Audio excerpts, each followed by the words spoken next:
Hello everyone, Kai-sen here, and for today's video, we're gonna be talking about something honestly so special, and it's about PTJ's newest manhwa, Juvenile Offender.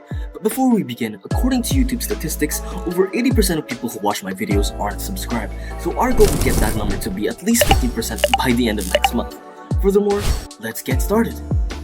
So in the end of Juvenile Offender's last chapter, we get reintroduced to our fan favorite character, Yoo Hobin. As you know, Yoon-sung is a disciple of Viral Hit's Yoo Hobin, as he was teased in the few chapters of Viral Hit. And seeing the teasing come to fruition by seeing him as a fully fleshed out character honestly gives us so much satisfaction. But aside from that, we get in on Yoon-sung's newest plan to take down his final opponent, and for that to happen, he needs the help of the Yoo Hobin company. In the latest chapter, we see Yoon-sung's manager infiltrating a not-so-well-received basketball team as their manager. Some panels of the players wondering why they got stationed such a pretty manager.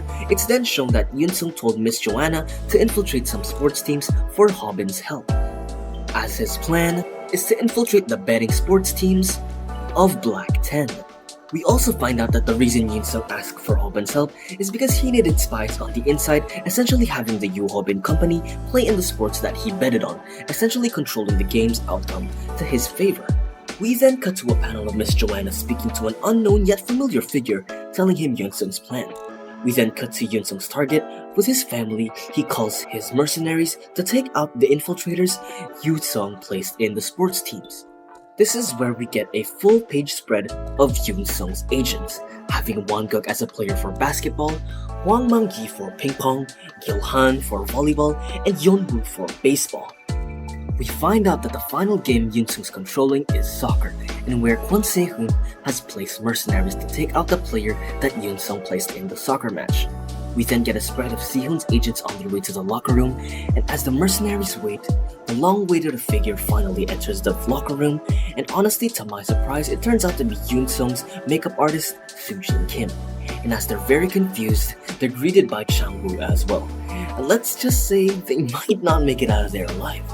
We then cut to a spread of Choi Kyung-min telling Yoon-sung that everything is in place, and this is where we figure out that once again, Yoon-sung has outsmarted his opponent. He used Soo-jin as a bait to lure out Se-hoon's mercenaries and take them out, with Se-hoon being none the wiser.